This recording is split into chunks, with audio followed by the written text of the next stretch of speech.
Look at a California hillside on a dry day. It can look like a parked truck. It looks set in place. It has grass. It has brush. It might have a few trees. The road cut along it looks clean. The slope has been there for years. Then a hard rain hits. Not a month of rain. Not a season. Sometimes just a few inches. And that same slope can turn into a moving mess of mud, rocks, and broken plants. That is the thing that makes people feel crazy. The hill looked fine an hour ago. Now the road is gone. Now a creek is brown and thick. Now the hill is in the street. So the big question is simple. Why do California hillsides look stable for years, then fail fast when rain shows up? For decades, nobody could figure out why. Now we know exactly why this happens. You can see this pattern in what happened around Redding in late 2025. Roads and slopes looked solid. Then storms on December 21st and 22 dropped over 5 inches of rain. That is like pouring 5 1-inch layers of water on your yard, back to back, in a short window. Flash flooding hit. Highways got submerged. And the same ground that looked firm turned into a flow path for water and debris. And more storms through Christmas 2025 raised the threat again, especially in steep zones and in places that were already hurt by fire. Here is the first quick reveal. A hillside can stay fine in dry weather because the dirt is holding itself up by friction. The grains press together, the roots help. The slope can act like a tight pile, but heavy rain soaks in. Water fills the tiny spaces in the soil. That water pushes grains apart. That reduces friction. The slope loses strength. When the strength drops far enough, gravity wins fast. Second reveal. California has a lot of steep slopes, and steep slopes are already close to the limit. On a steep cut, the dirt is always fighting gravity. It does not need a big push to start moving. A small change in water can be that push. That is why a hillside can look the same for years, then fail in one storm. Third reveal. Not all rock is equal. Some slopes sit on weak rock units. In dry years, weak rock can still hold shape. It can sit there like dry chalk. Then rain hits. Water gets into cracks, pieces break, soil turns slick. The slope can switch from standing to sliding in hours. Fourth reveal. The failure you see is often not a slow slump. It can be a debris flow. A debris flow is not just mud. It is mud plus rocks plus branches. It moves like wet concrete. It can rush down channels and gullies. It can take out roads and cars fast. Fifth reveal. Fire scars make the whole system worse. After fire, hillsides can shed water faster. Plants that used to slow runoff are gone. Roots that used to stitch soil together are damaged. So when heavy rain hits a burn area, the ground can break loose far easier than it did before. Sixth reveal. The key word is saturation. A slope can handle light rain that wets the surface. It can fail when heavy rain soaks deeper. That deeper soak can flip the slope from stable to unstable. The shift can be sudden, and that is why it feels like a trap. Now let's build the evidence like a work crew would. Start with the dry season. In many parts of California, hills go months with little rain. The soil dries out. The pores in the soil have air in them, not water. In that state, the grains press together. The slope can look calm and green on top, but the inside is dry and tight. That is the stable look people trust. Then comes a storm. Rain falls on the slope. At first, some water runs off, some soaks in. If it keeps raining, the soil takes in more water. Those tiny pore spaces start to fill. The soil gets heavier too. Wet soil weighs more than dry soil. So the slope has two problems at once. It has less friction inside, and it has more weight pulling it downhill. This is where many people get the wrong picture. They think a slope fails because water washes it away like a hose. That can happen in small surface rills. But the big failures often start inside the slope. Water changes the strength of the soil mass. Then gravity does the work. The water is the switch. Gravity is the engine. Now we bring in a classic example because it shows how a slope can look fine while it is already moving. Mud Creek in 2017 was a landslide that looked stable for years by slow sliding. Slow moving does not look dramatic. You might not notice it unless you measure it. But record rainfall in 2017 shifted it into a catastrophic failure. That is not a new landslide appearing out of nowhere. That is a slow landslide speeding up when water hits the right level. That slow then fast change is one of the most important lessons here. A slope can be moving a little for years. It can still have grass. It can still have a road on top. Then one wet winter pushes it past a tipping point. It does not need to creep anymore. It can let go. That is why people say it was fine yesterday. It looked fine. It was not fine. Now here is the first but then moment that changes how you see this. People think you can always spot danger by looking. Cracks, leaning trees, fresh scars. Sometimes you can. But data points to videos from places like Sunset Cliffs in San Diego where cracks become visible only after saturation. That means the warning signs can show up late. The slope can hide its weakness until it is soaked. So the human eye is not enough. Second but then moment. People think failure needs huge rain totals, like a hurricane. But the Reading example shows that inches matter when the rain comes fast. Over 5 inches in a short period can turn roads into torrents. It can submerge highways. A road can be solid and still become a river because water follows the lowest path. Once water is running like that, it can undercut a road base. It can trigger failures in steep cuts and fills. So the trigger is not only total rain, it is how fast it falls and where it concentrates. Third, but then moment. People think a slope is either stable or unstable.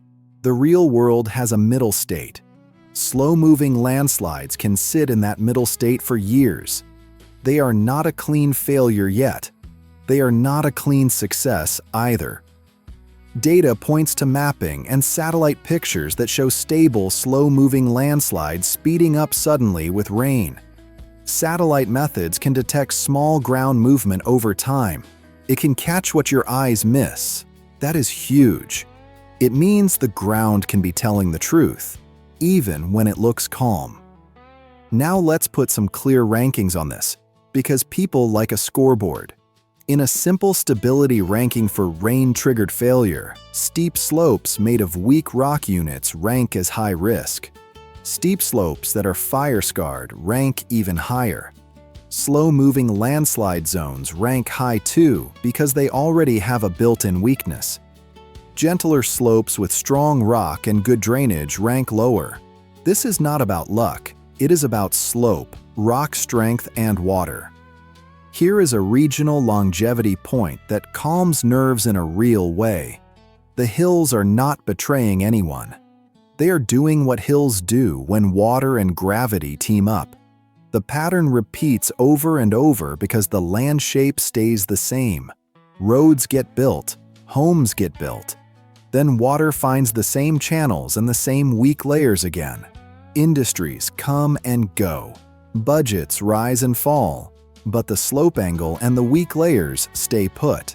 That is why the same kinds of failures show up in different decades. Now let's do full method transparency so it does not feel like guessing. The way teams prove this is not by vibes. They use field mapping and hazard maps to trace where debris flows and slides have happened. They use rainfall records to match failures to storm timing, like the December 21-22 storms near Reading. They use remote sensing from space to measure slow movement that the eye cannot see. They use imagery to compare dry season stability to wet season changes. When these methods point to the same trigger, the answer is confirmed. We also need the old theory versus new evidence moment because it helps people feel like the problem is understood now.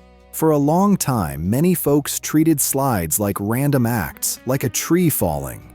If it happened, it happened. But the newer evidence from mapping and satellite tracking shows patterns. Slow-moving landslides can be identified.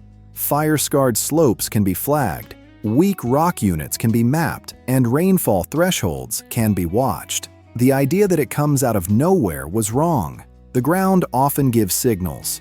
We just did not measure them well before. Now we correct 3 misconceptions. Misconception 1 is, if it's green, it's safe. Green cover can hide weak soil. Plants help, but they do not make a steep, wet slope magically strong. Misconception 2 is, if the road has been there for years, it will be fine. Roads on steep cuts can fail when water undercuts them. A road can look perfect until the day it becomes a channel. Misconception 3 is, only big storms cause big failures. Fast rain in inches can be enough, like the over 5-inch event tied to the Reading flooding. Now we add near-miss moments because they make the geography feel real. Near-miss 1 is about timing. If the same Reading rain had come slower, spread over more days, the ground might have handled more of it. The flash part is what turns drainage into violence. Near-miss 2 is about scars. If a hillside had not been fire-scarred, the same storm might have produced runoff but less debris. That difference is why 2 canyons side by side can have very different outcomes in the same storm. Now we slow down. Why does water do this so fast? Because water does 3 jobs at once. It adds weight, it reduces friction, and it creates flow paths that can cut into slopes and road bases. When those 3 jobs line up, the change can look like a switch flipping. Think about soil like a pile of small pieces. Dry pieces can lock together. Wet pieces can slide. If the soil is clay-rich, it can get slick. If it is sandy, water can make it act loose. If the slope has layers, water can soak along one layer faster than another. That can create a weak plane, like a greasy sheet inside the slope. Then the whole mass can slide on that plane.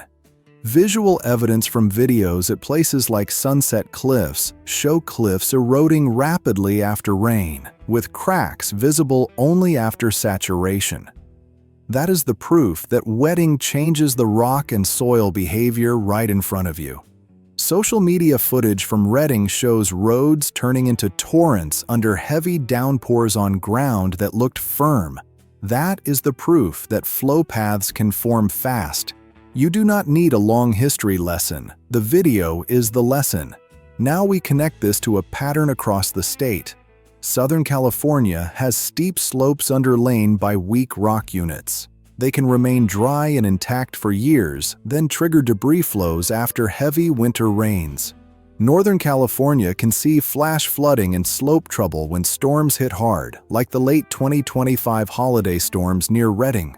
Coastal bluffs can erode fast after saturation, like the cliff examples. These are different places, but the same engine is running. Steep slope plus water plus weak layers equals sudden movement. The U.S. Geological Survey has a fact sheet that speaks directly to rainfall and landslide behavior. There are also peer-reviewed studies in major journals that tie rainfall changes to landslide shifts, including the story of Mud Creek.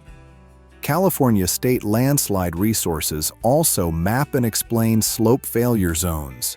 When federal science sources, peer-reviewed work, and state hazard mapping all point in the same direction, that is confirmation. Most people still think of landslides as rare freak events. Newer tools show that some slopes are moving slowly all the time. They just move too little to notice. Then rain hits and the speed jumps. That is not something most folks grew up hearing. It changes the whole mental map of safe hills. Now we ramp up with a burst of satisfying reveals. Reveal 1. Hillsides can look stable because friction is holding them, not because they are strong. Reveal 2. Saturation reduces that friction and adds weight at the same time. Reveal 3. Weak rock units can sit dry for years, then break fast when water gets in. Reveal 4. Mud Creek showed a long, slow slide can switch to catastrophic failure after record rainfall. Reveal 5. Over 5 inches of rain in late 2025 near Redding tied to flash flooding that submerged highways and turned roads into torrents. Reveal 6. Fire-scarred slopes are extra vulnerable because roots and plant cover are damaged, so runoff and debris move easier. Reveal 7. Cracks can appear only after saturation, so visual warning can show up late. Reveal 8. Maps and satellite imagery can detect slow-moving landslides that look stable, then catch the sudden speed-up with rain. Reveal 9. The same physics can repeat storm after storm, because slope angle and weak layers do not change. The proof is the repeat pattern across all these examples. A dry slope can sit for years. Heavy rain saturates the soil. The slope fails fast, often as debris flow. This was documented in steep Southern California slopes on weak rock units after heavy winter rains. It was shown in Mud Creek, which moved slowly until record 2017 rainfall pushed it into disaster. It showed up again in late 2025 in the Redding area, when storms brought over 5 inches of rain and caused flash flooding.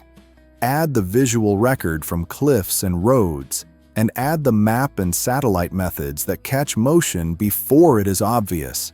Every piece fits the same cause chain. That is why this is not random. Geography is permanent on human timescales. These geological forces were active hundreds of millions of years ago and remain active today. Industries change and populations shift, but the underlying landscape stays constant. The geographic patterns we see today were determined by ancient forces beyond human control.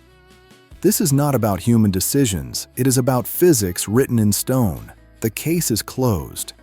Core samples and satellite dating proved this formation occurred through water saturation, creating the weight and friction loss that still controls how the ground moves and where development occurs today. Next time you see this pattern, you're witnessing that ancient geological force in action. The same processes that shaped the land millions of years ago are still working today, just too slowly to notice in a human lifetime. Understanding these permanent geological forces helps explain why certain patterns exist in the landscape. The geographic features we observe are not random. They are the direct result of ancient processes that science has now fully documented and explained. Geography is permanent on human timescales. These hills were here before us and will be hereafter. Industries move and jobs change, but the rock stays. Your region's geography determined where you live and work. That is not a failure of the people living there. It is just the rules of the land. The ground obeys physics. Understanding this removes the blame from the residents. The mystery of the sudden slide is settled. The evidence from Redding and Mud Creek prove that water saturation is the trigger that turns a quiet hill into a moving force. Once the rain hits the limit, the ground must move. That is the complete explanation. No doubt remains.